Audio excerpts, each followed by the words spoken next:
The Bering Sea has crushed dreams for generations. Countless miners have battled its freezing waters, brutal storms, and unforgiving depths, only to walk away empty-handed. But this season, something happened that no one in Nome saw coming.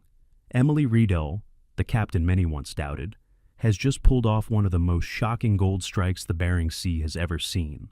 Fighting through broken equipment, freezing waves, and rivals waiting for her to fail, she's hauled an unbelievable $120 million worth of gold from the ocean floor.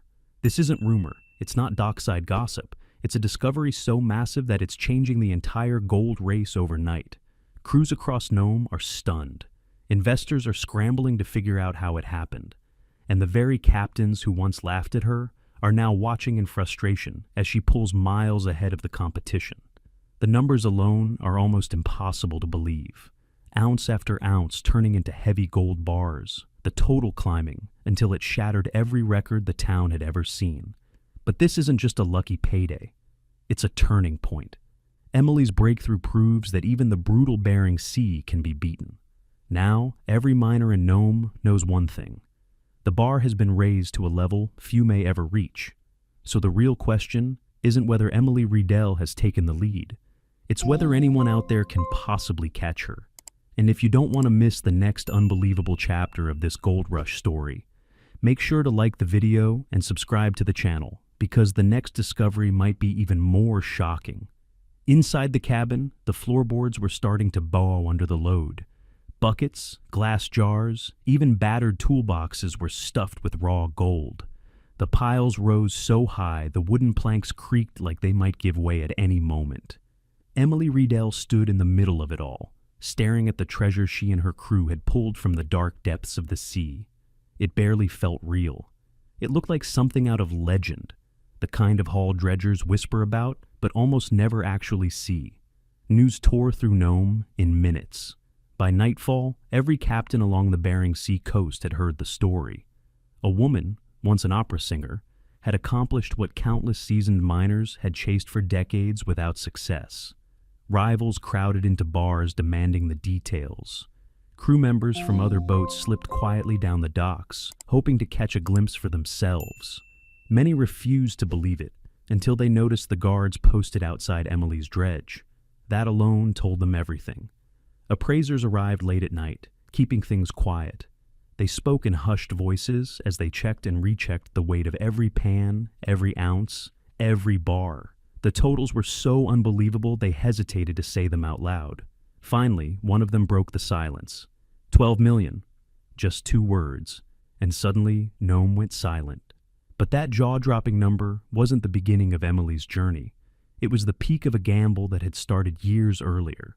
Because to understand why the Bering Sea finally surrendered $120 million in gold to someone many doubted, you have to go back.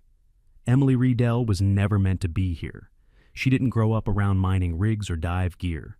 Engines and dredges weren't part of her childhood. Her world used to be concert halls and orchestras, stages glowing beneath chandeliers and velvet curtains. She was an opera singer. But Nome doesn't care about your background. This place chews up the unprepared and spits them back out, leaving their names behind as jokes told over drinks. And in the beginning, Emily was exactly that, the joke. Competitors called her fragile, a tourist, a dreamer who believed determination could replace experience. They laughed when her equipment failed, when brutal storms cut her seasons short, when pan after pan came up empty. But she never walked away. She didn't retreat to a safer life. Every setback only sharpened her resolve. The woman who once performed in silk gowns under bright stage lights learned to weld broken pipes in blizzards.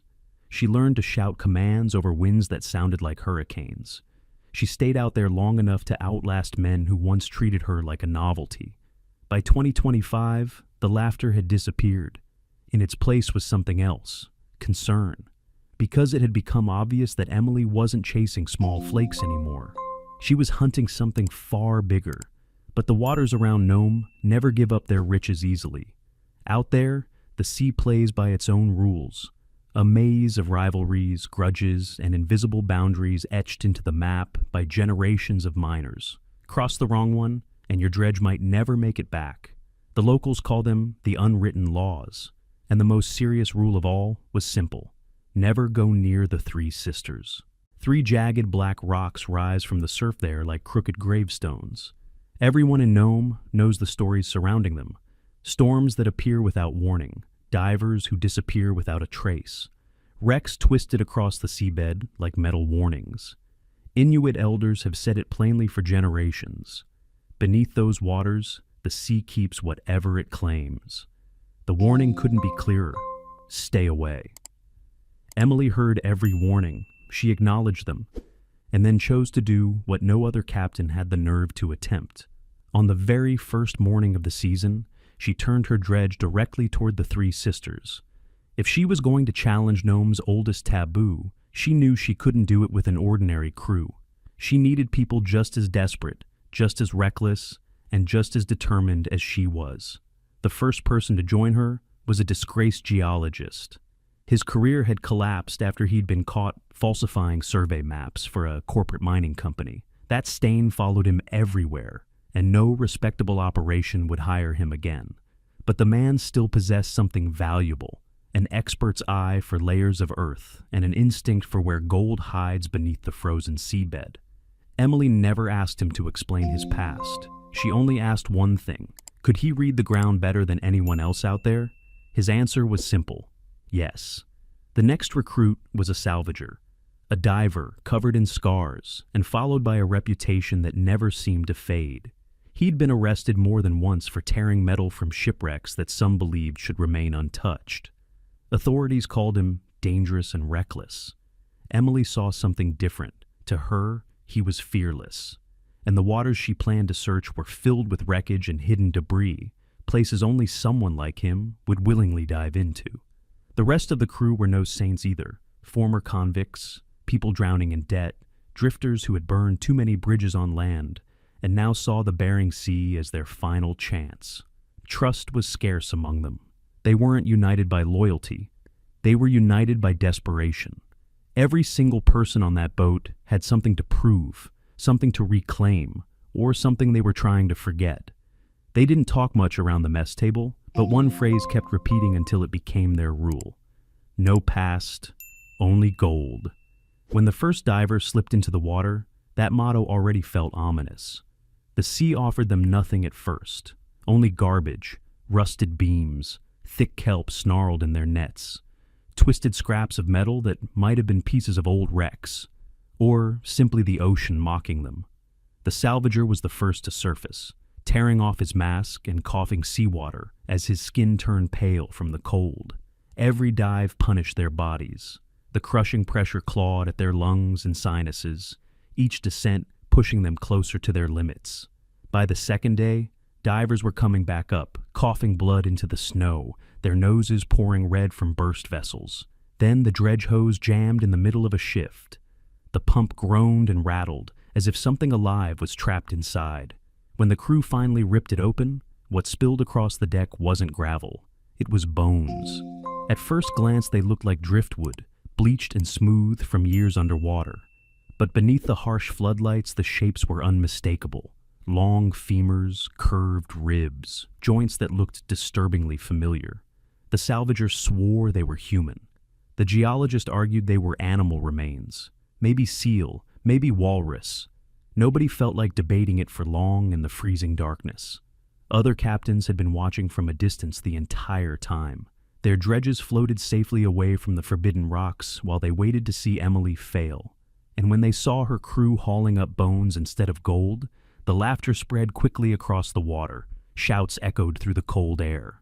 One rival leaned over his railing, cupping his hands and yelling, "Hey, Emily! Sing us an aria! Maybe the gold will applaud!"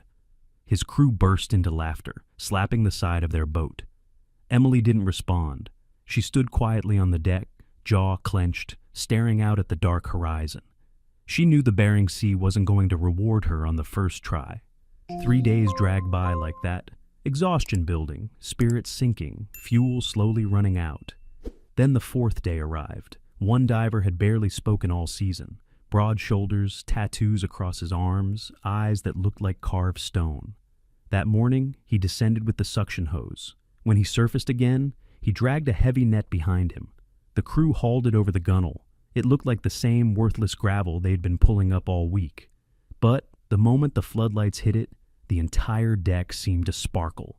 Tiny flashes of gold were scattered through the stones, raw flakes clinging to the gravel, glimmering like sparks in the darkness. One nugget was nearly the size of a fingernail, thick enough to bend slightly under pressure. The salvager let out a triumphant shout, slamming his fist against the railing. The geologist crouched down, running his hands through the shining fragments, quietly calculating in his head.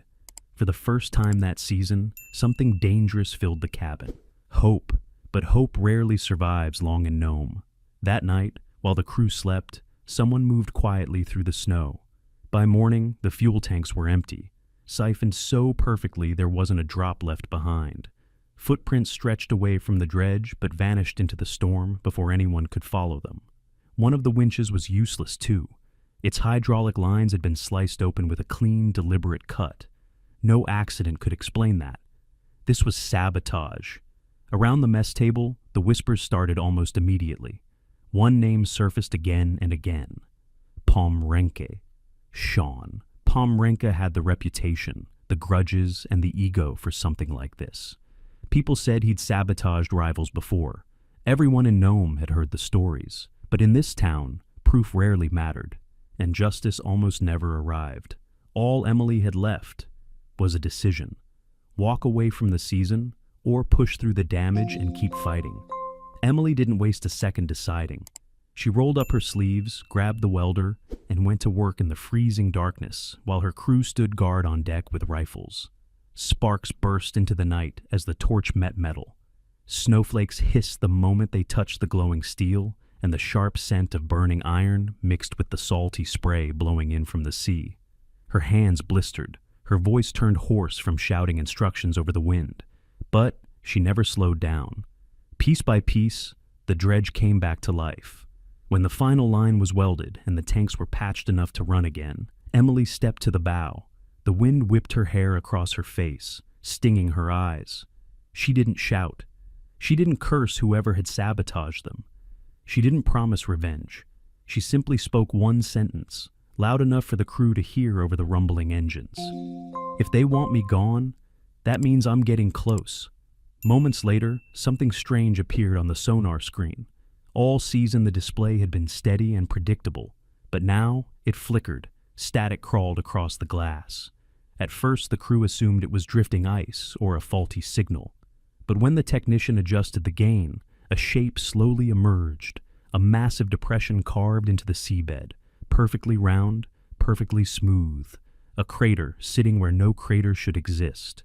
When divers descended to inspect it, they returned pale and quiet.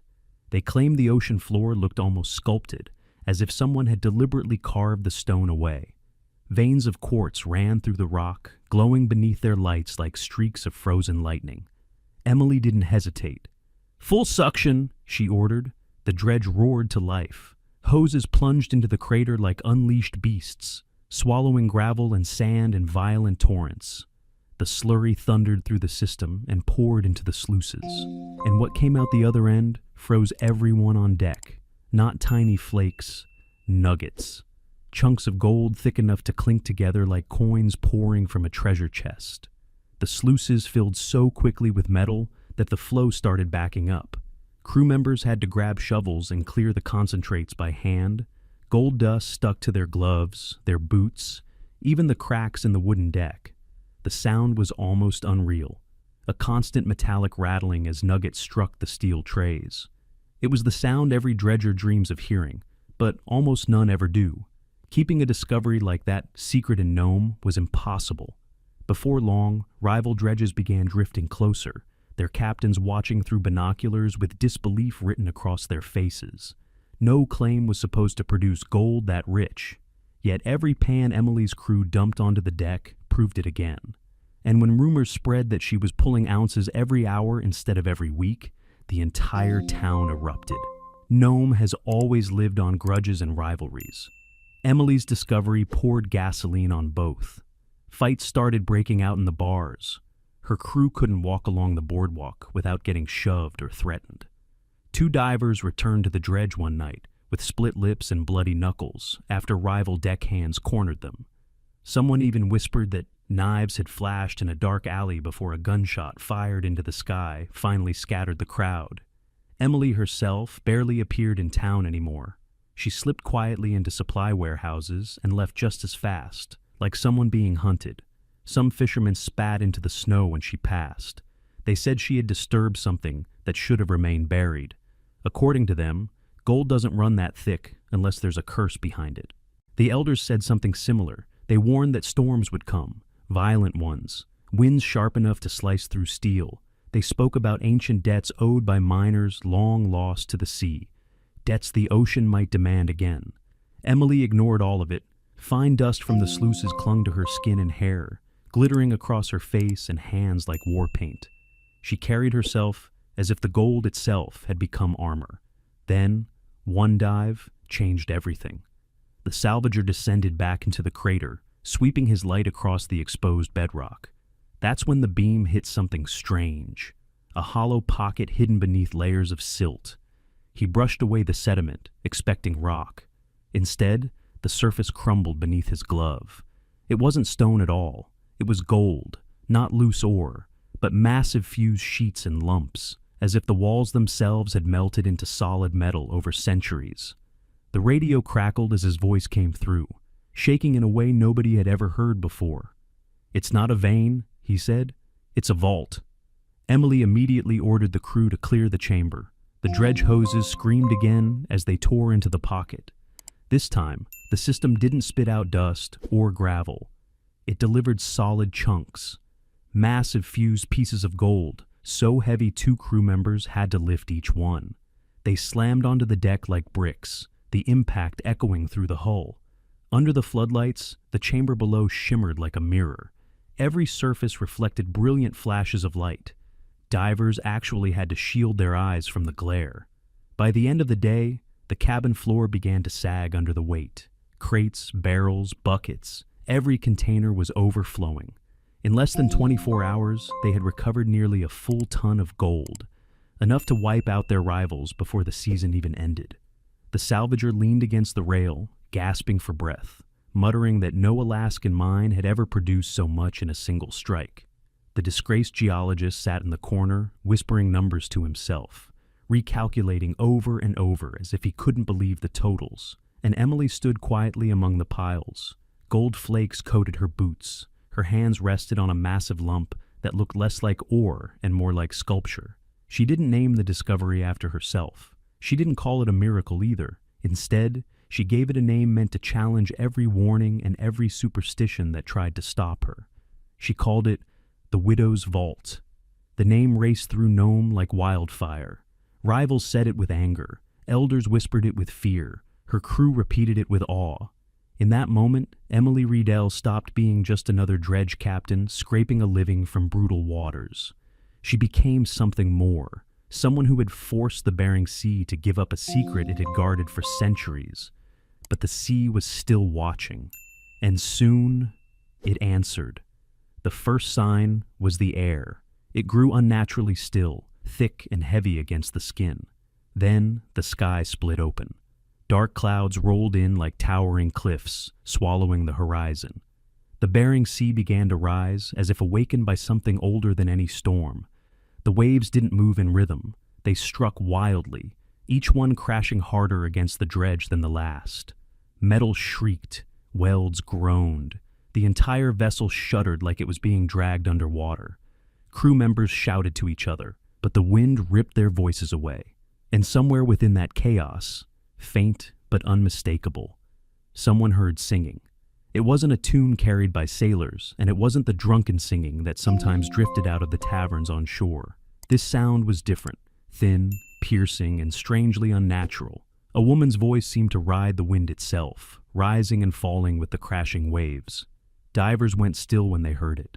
One let his mask slip from his hands. Another instinctively crossed himself.